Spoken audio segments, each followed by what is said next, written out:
নেতা হওয়া সহজ নয়। পদ পেলেই আপনি নেতা তা কিন্তু নয়। নেতা হতে হলে উদার হতে হবে, কর্মীদের ভাইয়ের মতো আগলে রাখতে জানতে হয়। অনেক বড় বড় পদধারী ব্যক্তিকে দেখেছি যাদের পদ চলে যাওয়ার পর তাদের পাশে আর কাউকেই দেখা যায়নি। বিপরীতে কারো কারো পদ নেই, কিন্তু তাদের পাশে অসংখ্য লোক থাকে, কারণ তারা জানেন কিভাবে ভালোবাসতে হয়, কাছে টানতে হয়। পদ আছে বলে আজ আপনার কাছে অনেকেই আসছে, তারা কিন্তু আপনার কাছে নয়, পদের কাছে আসেন, আসতে বাধ্য হচ্ছেন। কাল যখন এই পথ থাকবে না, তখন কিন্তু এরা আপনার দিকে ফিরেও তাকাবে না, কারণ আপনি পদ পেয়ে মুইকি হনুরে হয়ে গিয়েছিলেন। সুতরাং পদের বড়াই না করে কর্মীদের মূল্যায়ন করতে শিখুন, ভালোবাসতে শিখুন। তাদের সঙ্গে অহংকার দেখাবেন না, ভালোবাসা দিয়ে সম্মান সঞ্চয় করুন। মনে রাখবেন, নেতা হতে হলে উদার হতে হবে, আকাশের মতো বিশাল মন নিয়ে চলতে হবে, একজনকে দুজন বানানো শিখতে হবে। আপনারা কি করছেন?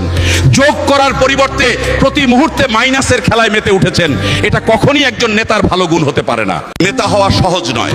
পদ পেলেই আপনি নেতা তা কিন্তু নয়। নেতা হতে হলে উদার হতে হবে, কর্মীদের ভাইয়ের মতো আগলে রাখতে জানতে হয়। অনেক বড় বড় পদধারী ব্যক্তিকে দেখেছি যাদের পদ চলে যাওয়ার পর তাদের পাশে আর কাউকেই দেখা যায়নি। বিপরীতে কারো কারো পদ নেই, কিন্তু তাদের পাশে অসংখ্য লোক থাকে, কারণ তারা জানেন কিভাবে ভালোবাসতে হয়, কাছে টানতে হয়। পদ আছে বলে আজ আপনার কাছে অনেকেই আসছে, তারা কিন্তু আপনার কাছে নয়, পদের কাছে আসেন, আসতে বাধ্য হচ্ছেন।